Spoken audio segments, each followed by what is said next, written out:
And Mahomes at bay. The Tampa Bay Bucs, Super Bowl 55.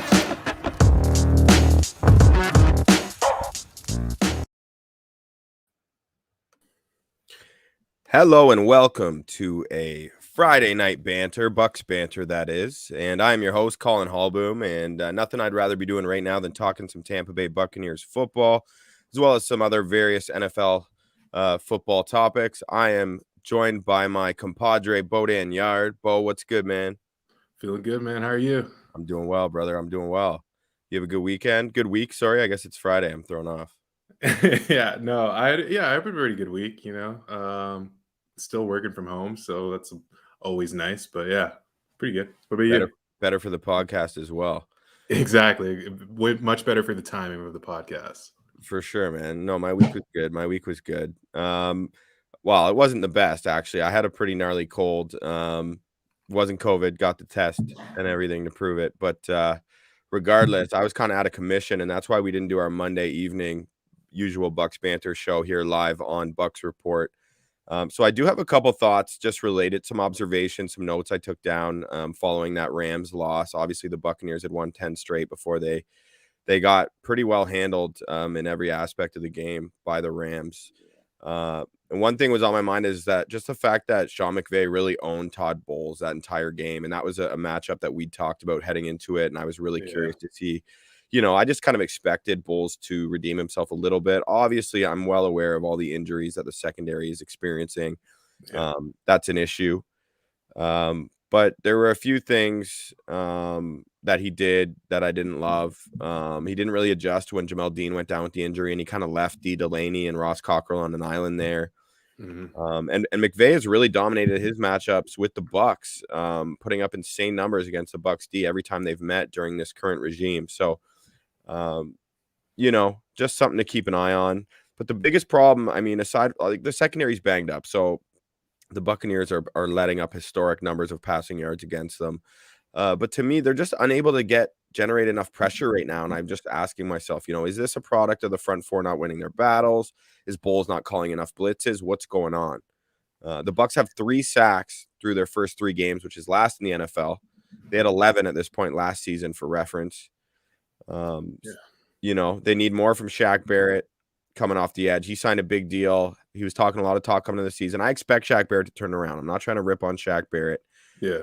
But he does need to win his battles and step up, especially in a game when like JPP is out and the interior guys are doing work. So, that's something just moving forward as well that needs to be focused on. Now, obviously, we've signed Richard Sherman, so we're the Bucs are still great against the run, but they're atrocious against the pass, and it's a passing league. And yeah, that's funny you say that, because like I almost feel like when you watch people play the Bucs, it's very apparent that they've decided we're not even going to try to run the ball, like the Cowboys in week 1. Oh just yeah, basically saying we're just going to pass on every down. So it's almost like how bad the passing game, the defensive passing game has been, is a product of the play style that the other teams are opting into. 100%. And you know what, Bo? It's a good point you bring up, because the 3 teams they've played operate predominantly out of a passing attack anyway. So it has worked in their favor, right? Dallas, even Atlanta, and then the Rams. Like, those are teams that do their damage in the air. Yeah. But I think it's been a concerted effort over the last 3 years since the Bucs have had the most stout run defense in the league. Exactly. But how atrocious is their pass defense? Well, they're allowing 338 air yards per game, which would be the worst in league history if they were to maintain that mark. So I don't expect that to happen, but it's a serious concern. You got to get healthy. The first thing you have to do is get healthy. Bringing in Richard Sherman helps, but you just need to get healthy, get your starters back out there. Totally. I think we've talked about this before. Just like the recipe to beat the Bucs is to be able to pick them off intermediate in the game, and then test downfield against inexperienced defensive backs. So yeah, it's a tough look, and it really looked like McVay had it all figured out as well too. I saw the Rams. The Rams were just getting Tyler Higbee involved, as I noted he might be involved a little bit in our last Friday show. You did, But and I kind of snarked at you for that remark, so I know, I owe you one there. You're right, you did. but it's the Rams are such a disciplined team offensively and are able to do so many things with different personnel out there. And it all starts with their offensive line. Their offensive line is like one of the best, I think, maybe the best in the league. And not just are they great at protection, they're smart. Those tight end screens that Tyler Higbee was getting off in the first half, especially, a lot of teams try to run those, but they just get too many men down the field every time they try to set up a screen like that. The Rams are so smart in setting up those plays, making sure they're 5 yards from the line of scrimmage and then getting the pass out. Stafford's getting the ball out quick so that the guys don't have to think about it as much as well too. But the Rams played a great game. And like we said, like this, you can't really take too much out of a week 3 or week 4 loss. You know what I mean? Like, okay, you're going to lose a few games along this way. It doesn't take you out of contention. And honestly, I think the Rams showed a lot of their playbook in that matchup too. We saw the Cooper Kupp in the backfield plays, the Robert Woods in the backfield plays. It was an interesting game offensively just to see how that shook out. But yeah, Todd Bowles, I don't know if he mailed it in, but it felt like it at the time. You mean like strategically almost mailed it in at a point where he was like, you know what, I'm not going to show any cards right now, because you mentioned that in our pregame, our preview of that game. And I think especially when we're like you're seeing the injury report come out, Todd Bowles probably looking at our side of the field and just saying, I don't have the horses to do this right now. So why am I going to show more? Why am I going to stunt? Why am I going to send a ton of blitzes? Why don't I just surprise them with blitzes if I see them again in the playoffs? Right. And I mean, they brought in a horse, man. I think in terms of Richard Sherman, signing this deal with the Buccaneers, this is about the best Jason Light could have done with the situation he's faced with. Yeah. I mean, although I did absolutely love the deal the Panthers pulled off. For a young guy. CJ Henderson, a top 10 pick. He's only been in the league a year. Last year. Yeah. I can't believe that. That's unbelievable. But regardless, you know what? Our team, we're all young in the secondary anyway, corners and safeties. So I think Richard Sherman could be just what the doctor ordered for that group. I'm not saying he's going to come in, and I don't want anyone to overjudge him based on what happens this week. But I think over the course of the season, as this plays out, and I expect the Buccaneers to be a playoff team, as I think everyone does, he's going to, I think, prove to be a very valuable voice in that locker room. And I think it's a great scheme fit. He excels in his own scheme. He's very highly intelligent, and he's a good leader, and he's well respected by his teammates everywhere he's been. So I'm very, very enthusiastic about the Richard Sherman deal. I'd been talked about a ton. So, that's awesome. Great call. It's a perfect scheme fit. Totally. From a zone perspective, he's not only for himself, he's going to coach up your defensive backs. Yeah. He's such a great person to have in there. It's like, this is what I did in Seattle, and this is how we won the Super Bowl, basically. So he even mentioned that. I mean, it was talked about a lot, him being a good scheme fit, but he talked about Todd Bowles' defense. He's very familiar with it, and he loves it. So I think it's kind of a match made in heaven in a way, and I'm really excited to see Richard Sherman and how he fits in. Don't judge him right away, folks. Give him some time, but his influence will be apparent. I guarantee you that. And I think it's just a perfect match. I loved hearing him talk about Brady, because he talked some shit to Brady back in the day. And growth. Yeah, but they both developed a mutual respect, and he has a ton of respect for Brady, as he should, and Brady does for him. So I think that's a neat guy to add to a young defense, at least on the back end, a young defense. Yeah. Brady played well, though, against the Rams, man. He's still playing extremely well.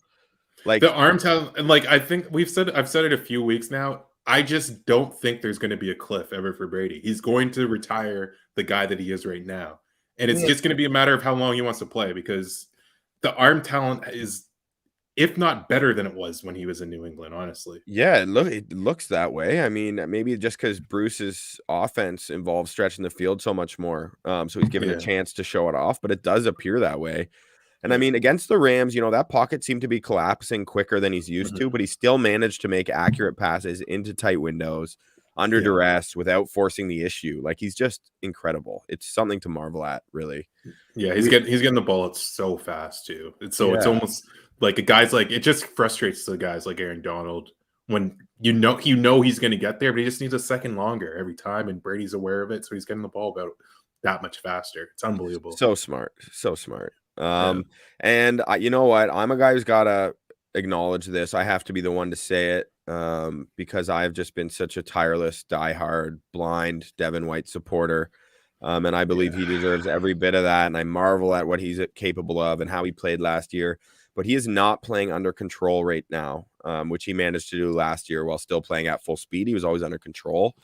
He's missing a lot of tackles defensively, not committing to his assignments, really kind of seems caught in between.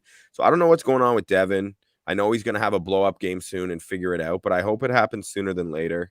Yeah. But I do. It's the frustration. You can almost see it coming out of him. Like especially on, I think it was a week before. I think I was texting you and I was just basically being like, Devin White is like a second late to all of these tackles. And you could just see every time he's pulling up, not getting the tackle, he's just a little bit more upset each time. And like, he's going to take that out on someone during the season for sure. Yeah. But yeah, it's so frustrating to watch because, like, yeah, that's one of my favorite things about watching the growth of the Tampa Bay Bucs was watching Devin White last year, especially. For sure. And, Levante David has played exceptional football, though, still these first 3 games. My He's been God, really good. he is incredible.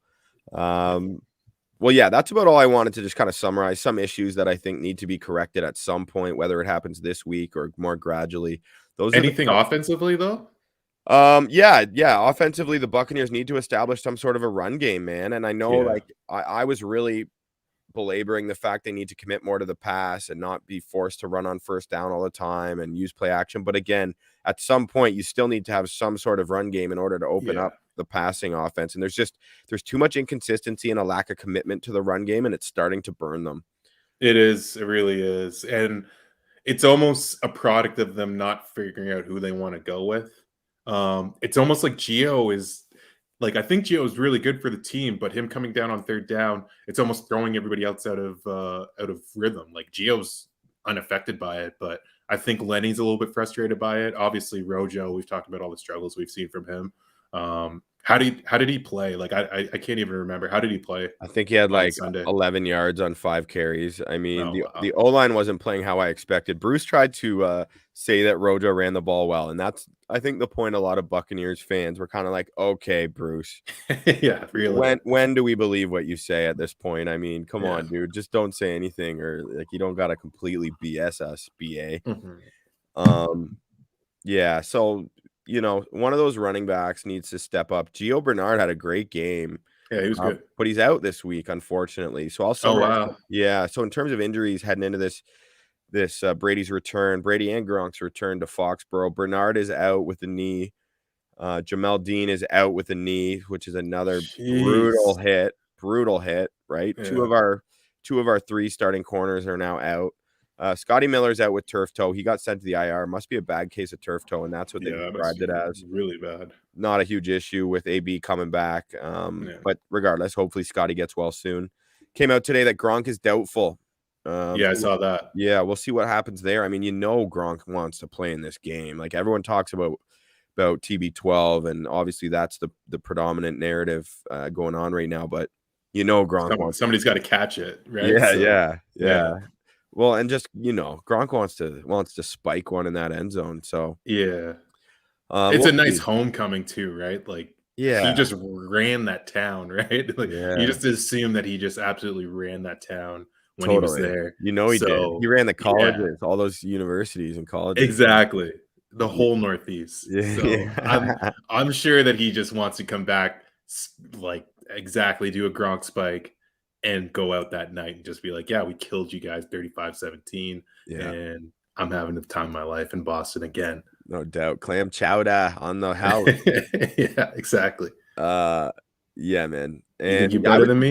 I was surprised Gronk came back and played that game after seeing that hit he took, to be honest. Yeah.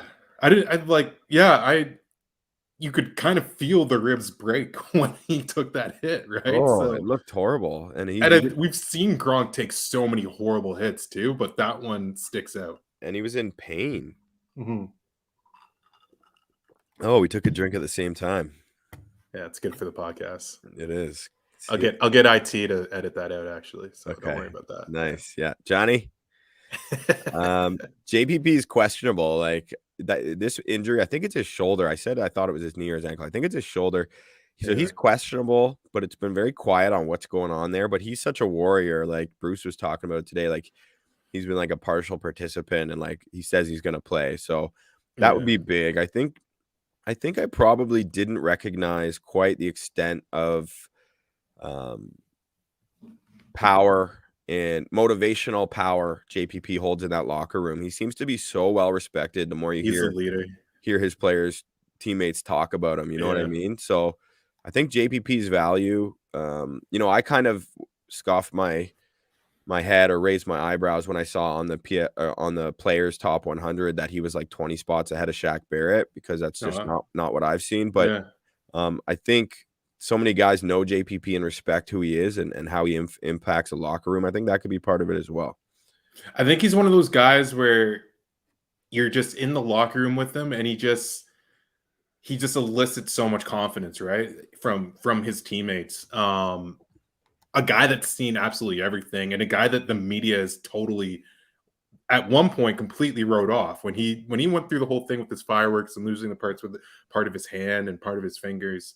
I think a lot of people in the media were like, "This guy's an idiot. Why is he?" And like, I think he can speak to guys, be like, "Okay, when you're down, I've been at the lowest of the lows, like looking at my hand in the hospital, making a huge mistake that should have like almost like dictated the way that my career was going to be, and I decided it's not going to go that way." So yeah, props to him. He is one of those leaders.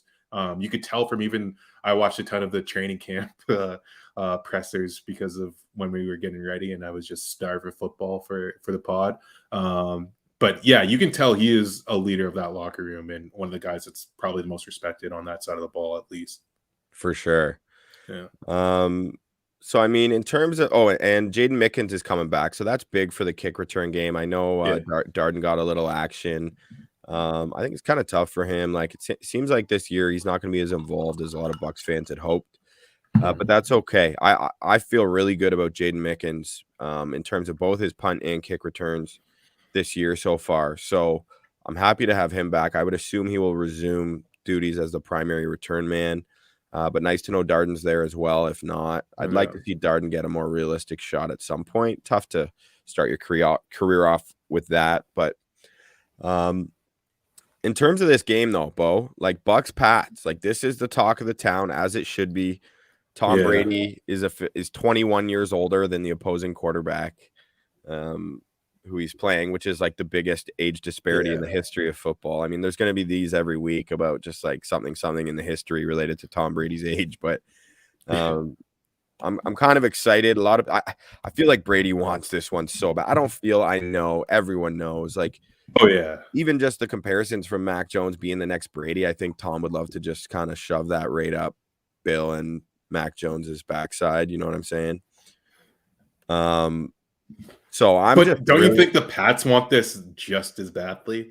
Like, if I was Mac Jones, what better way to endear yourself with the Pats fans than to beat Brady on a Sunday Night Football? Yeah, to say just as bad, I think, is a stretch, but you're right. Like, they're going to want it bad. Like, that would be the most badass, I'm here, I'm your new savior for Mac Jones. And also Belichick being like, don't worry, I've got this, almost like. And he's had some weird, like, old guy moments as well lately, too. It's almost like he's looking forward to this game. I saw him, like, not call a timeout in a weird time, or he was, like, doing a defensive sub in the red zone, and it came in super late, and it turned into a touchdown for Taysom Hill last week. Is that right? Yeah. Yeah, like, there was some weird stuff that Belichick just doesn't ever get wrong. And I wonder if he's just thinking about this game. Like, he's one of those guys that I just feel like when he's zoned in on something, it's tough to get him off of it. So in my book, I'm thinking the Pats want this just as bad as the Bucs, honestly. Yeah, maybe that's being overlooked a little bit. Like, aside from even Belichick, like the actual players, they probably want to they're probably sick of hearing about it, because that's all that's being we're in Canada, and that's all we're hearing about. So I can only imagine the coverage in New England, Boston, all of Massachusetts, you know what I mean? Yeah. So that's really interesting.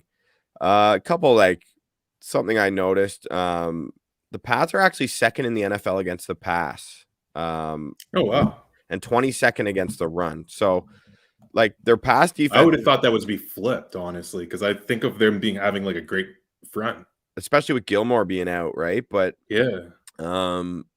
regardless, though, we're 3 games into the year. So just in the same way that we're talking about how the Bucs are historically bad covering the pass, yeah, they're banged up. Let's not read into this too much. However, like, regardless, I don't believe any defense can fully neutralize the Bucs passing attack, and I'm not like saying they need to completely alter their approach for this game, but I am worried about the Bucs run game, as I mentioned, and they'll need to establish themselves on the ground at some point. So if this game was strictly about like the strategy and how the teams match up, it would be a good opportunity to start to establish that aspect of their offense against a vulnerable run defense. But also, like, I'm just looking at who the Pats have played so far. Like New Orleans, okay, you got an okay passing attack, but it's Jameis. Jameis, I think he only threw it like 20 times that game.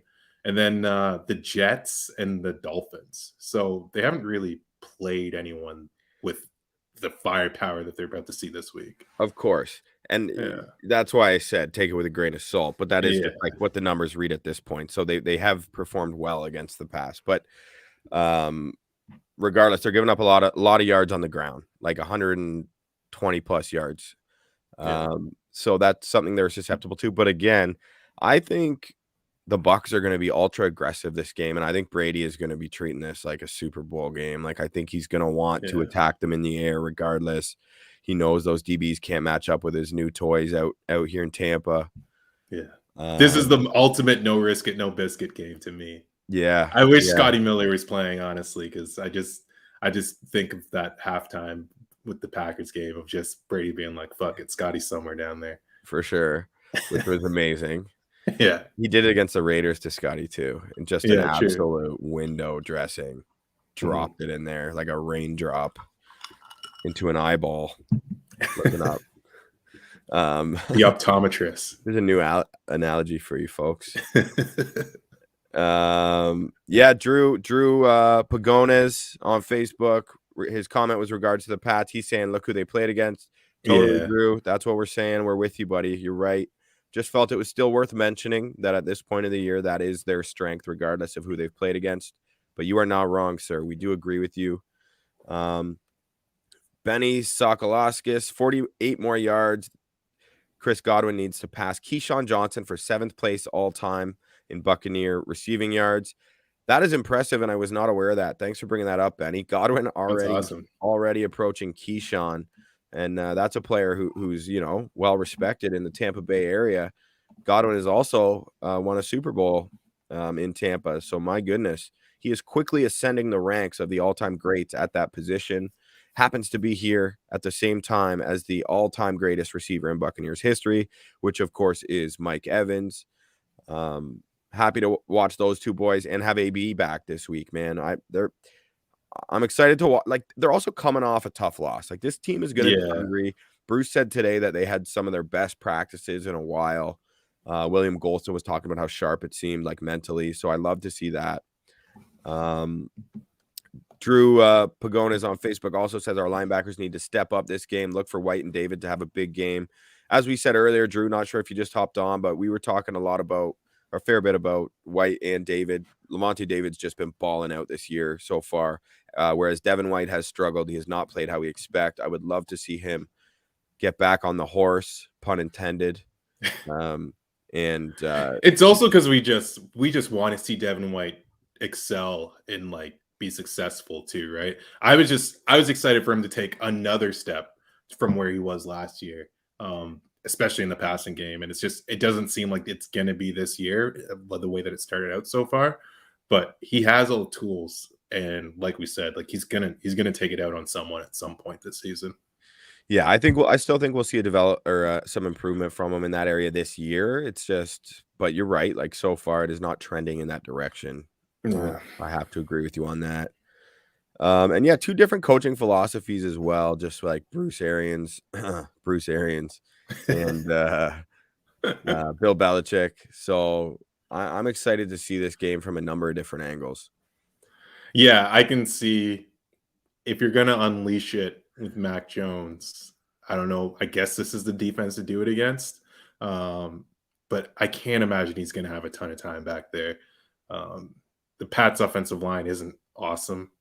And I think this is a good one for Shaq Barrett to get on the right page, Vita Vea to keep doing what he's doing, and see Devin White come in on some more blitzes as well too.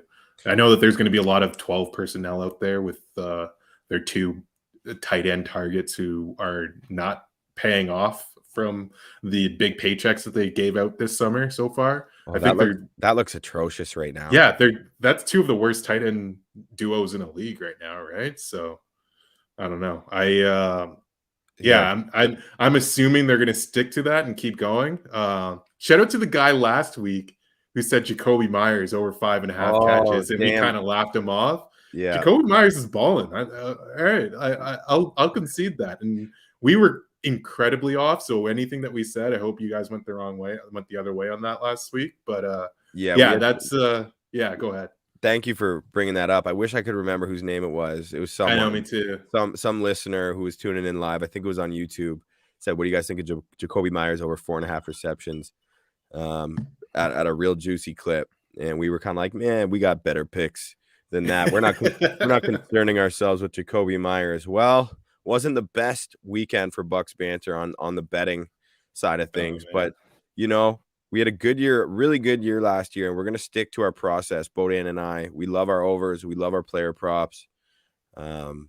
And we got a few for you tonight, I imagine. Do you think this is a good time, Bodan, to transition into some of our picks? You got some this week? Or are you like, I don't feel like I feel like a guy that just like woke up from a bad dream, honestly. I texted you like as it was happening on Sunday. I was just like, there's not even anything that I wish that I would have bet instead of what I did, because all of it was wrong. Like I unloaded the clip and all of it was just garbage. So I don't really like, I'm a little shell shocked going into this week. I won't lie. Yeah, fair. Well, I'll kick us off. So I'm 1 for 1 so far. I had Trevor Lawrence over 14.5 rushing yards versus the Bengals last night, which was an entertaining game, was it not? Like, it was actually pretty fun. Actually, it was a rough first half, that's for sure. But the second half was really fun. Yeah, and just entertaining in terms of like two really talented young quarterbacks. Like, I love to see Joe Burrow dial in the second half. He's one of my favorite, if not my favorite, young quarterback in the league. I mean, he was the number 1 pick, so like I'm not like going on an island, but I was like real big on Burrow. How could you not be after that year he had at LSU? Anyway, he seemed lots of the reports that came out of Cincinnati preseason were about how Burrow looked terrible and Jamar Chase couldn't catch a football. But I stayed pretty strong in my stance about Jamar Chase, and he's looking the part of the first receiver drafted. Yeah. So that's his first game without a touchdown. Yeah, it was. So and he was still very effective, obviously. Yeah, he was really good. Yeah. So yes, I was on Trevor Lawrence. I hit that. Thank God. Felt good to be on the winning side of a bet since last weekend. Another one I really like, Bo, is Nick Chubb over 77.5 rushing yards. It was minus 114, specific number I know, but that's what I got it at. It's now moved up to 79.5 yards, so an extra 2 yards, but it's a little juicier for you, I think, at minus 110. And I think it's Nick Chubb. They're playing the Vikings. I think it's Nick Chubb. If you can get him under 80 yards rushing, you take it, especially coming off a game where Kareem Hunt got a major workload and was really productive. I find Stefanski likes to share the love a little bit. Those games where Kareem Hunt does something, he'll be like, all right, slow down. This is still the Chubsters train. And choo-choo, all aboard the Chubb train, baby. That's an insane game as well, too, because the Vikings have a little bit of momentum going into this, but I think the Browns are another class above them. And the Browns have something to prove this year, right? Like, they lose that really close game to the Chiefs in week 1, but they've looked solid since then. Other than the first half of that Texans game, they didn't look that great, but since then they've been really good. So yeah, I could get behind a Chubb. I don't want to say that actually. Yeah, a little bit of phrasing. But yeah, I'm all for Nick Chubb. Better behind than in front. Okay. Speaking of this same game, I'm also going to take. I've already bet it, so these are my picks, folks. I don't suggest bets. I'm not betting myself, so at least know that. Odell Beckham Jr. over 65.5 receiving yards in the same game versus the Vikings, -110. He had 77 with ease last week. Jarvis Landry is out. I think he's going to do this again. I mean, he looked really good. He did, like I said, he did it with ease, coming off the injury, looked spry. They really were careful with not rushing him back for week 1. You know, they let him rest a couple, make sure he was A-okay. And I was impressed with what I saw from Odell. And I think just based on necessity, the target share is going to be there. He's not super old. So I think under 66 yards, I think that's super attainable and something I am willing to bet on. And yeah, I think the Browns, like you said, Bo, I think they're going to establish themselves. They're a clear class above the Vikings. I think the Browns are absolutely legit. And Baker seems to be playing pretty well this year, which is always going to be the key for them. The one thing I'll give the Vikings is Kirk Cousins is playing extremely well so far, and they've been able to move the ball. I was not expecting them to be able to move the ball against the Seattle Seahawks last week, but they did their thing for sure, and especially without Dalvin Cook last week, Kirk Cousins really took that into his own. So that's one thing I'll be definitely watching this game. That's a big game, and I'm excited to see it. Now, Bo, do you have any other picks you want to say, or do you want me to keep going through mine and you'll just kind of keep going?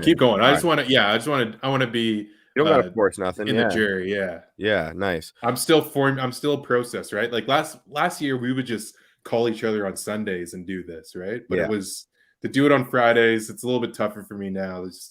I want to like see how things progress, watch the injury report, especially with COVID right now, right? Maybe somebody gets a late scratch and we get a good number, but yeah. Yep. You know, the late injuries, you know, things like that affect the game. Just injury news, even if it's someone at a similar position, but not the player in question.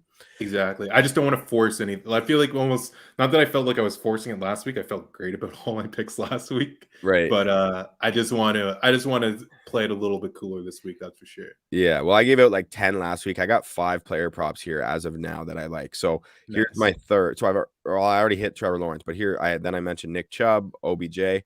I'm also on DeAndre Swift over 4.5 receptions versus the Bears. That's plus 120.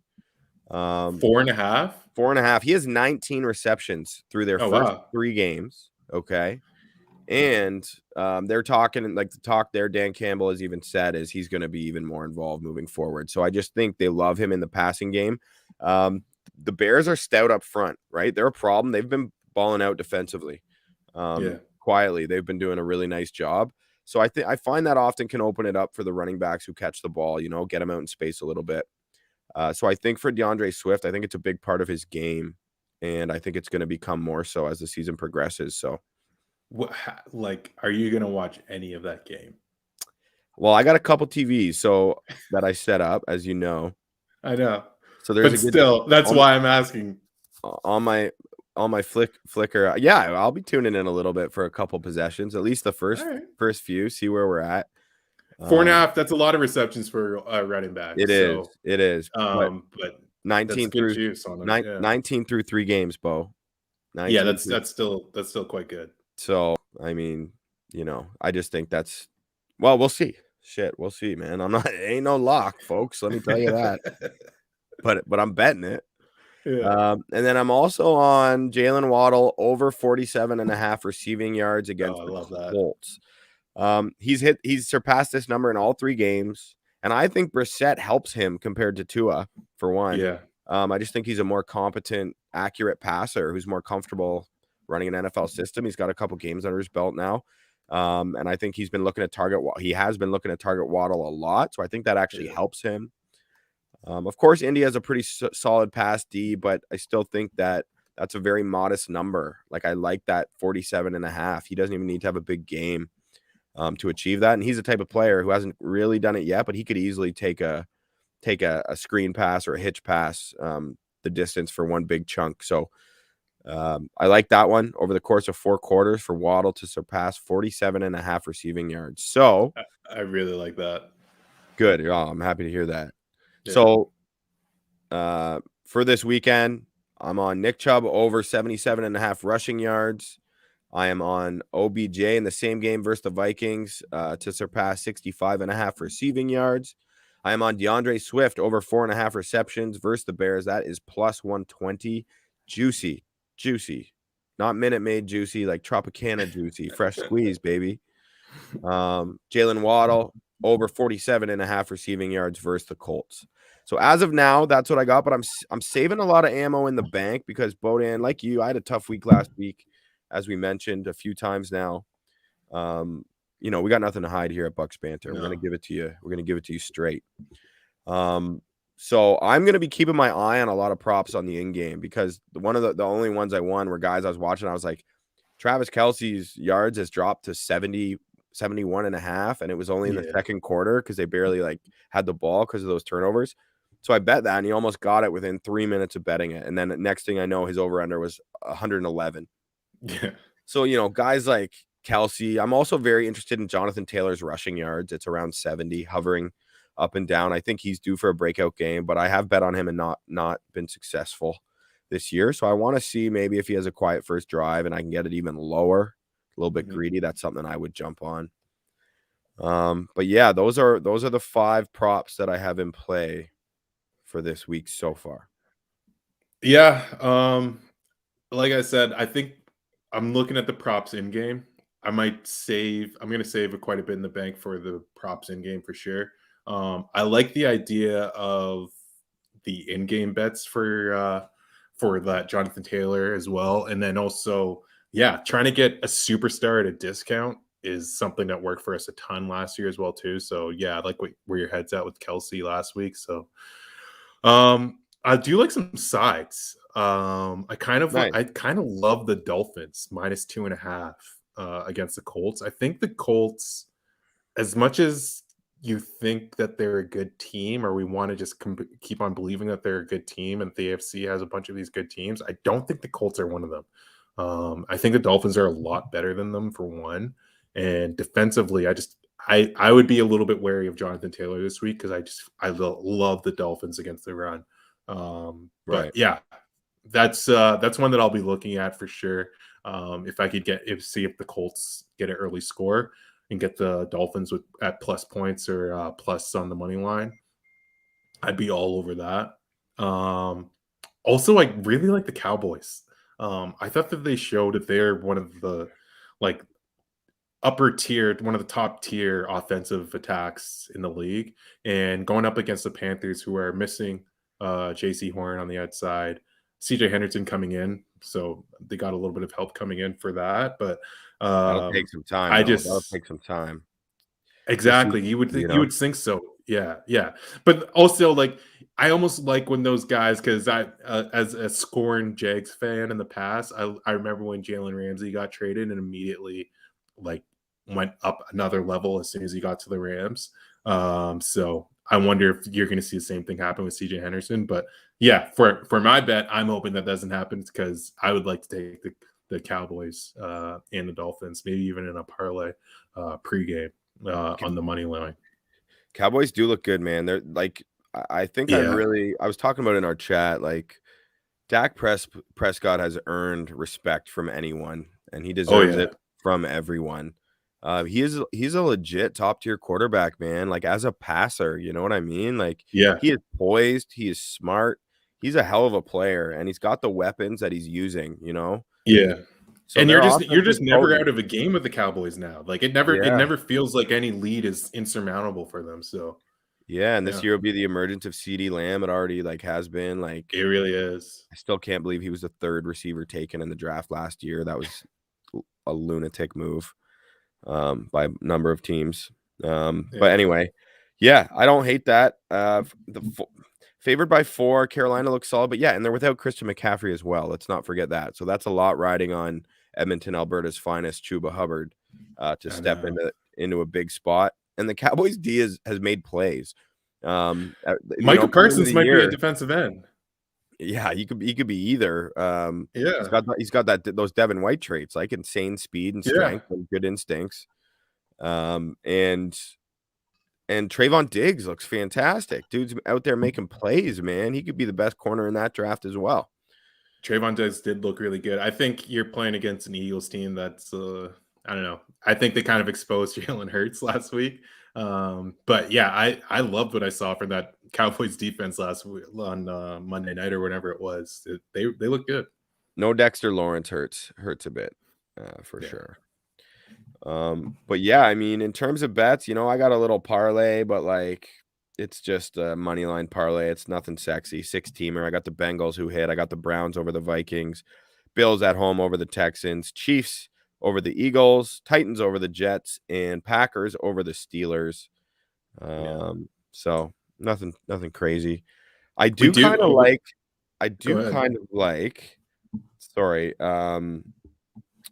I think the Niners are a little overrated, and I think they're a little banged up, and I think the Seahawks are going to be desperate. So getting them at plus points, they're plus 2.5 now. It was plus 3. I kind of like the Seahawks this week. I know a lot of people are on the Niners, and that's not a team you necessarily want to bet against at home, but I just have a feeling. So haven't bet it yet myself, but That's that's good. one. That's a tough one. I can't see the Niners losing 2 in a row at home. And also the Seahawks are almost like it's what I know the Cardinals are trending towards, where it's just like you never feel safe when you bet the Seahawks. You're just basically waiting the entire game to see how that last drive is going to play out. But But they would yeah, only if they lost by 2 in a close game, like I think it's going to be close. Is all I'm saying. So yeah, if they're plus points, it's got my attention. Is all I'm trying to say. yeah. I could see it. I could see it. I guess no one in the comments has many bets or questions related to the betting side. So I'm feeling like we've talked about we Oh, summarized. I just got a message here from IT. It's Scott Capron's official picks for the week. Oh, here we He loves go Baltimore. Baltimore +1. at Denver, He's right? Baltimore. Mile High. Yeah, at Denver. That's a game I cannot wait to see. 2 of the best defenses in the league. So getting plus points on whoever it is, he says that Baltimore. He got Baltimore at +1. They're actually at -1 now at 105, -105 on the betting line. So he got them at plus points. I wonder what he got the price at, but he likes Baltimore. Who knows if he actually bet these because he doesn't like to bet pregame, but he also likes Green Bay -6.5. So he's with you on the Green Bay pick. And I can attest to his group chat a slander against Ben Roethlisberger and the Steelers offense in general, and Mike Tomlin as a coach and a human being. So yeah, he's going all in against the Steelers not being a good team this year, which they haven't really shown us much aside from week 1. So yeah, I like these picks from our buddy Scott out in the town, dad out in the town. The Broncos scare me a little bit. I don't fully trust this version of the Ravens. I feel like they've been pretty lucky to squeak out some wins, and I think everyone knows Mile High is a tough place to play. And I think the Broncos D is for real, even with Bradley Chubb on the shelf. But that being said, you do also need to acknowledge like they haven't played any top tier quarterbacks yet either. No.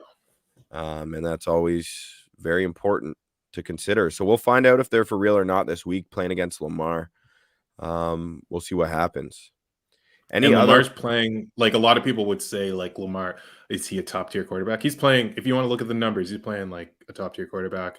Before that Justin Tucker kick, he has an unbelievable pass to get them from a fourth and 19, I think it was. So yeah, that was an amazing pass. Oh man, he's still recent NFL MVP. Lamar's no joke. Exactly. You can't ever count him out. He is elite. Big trust.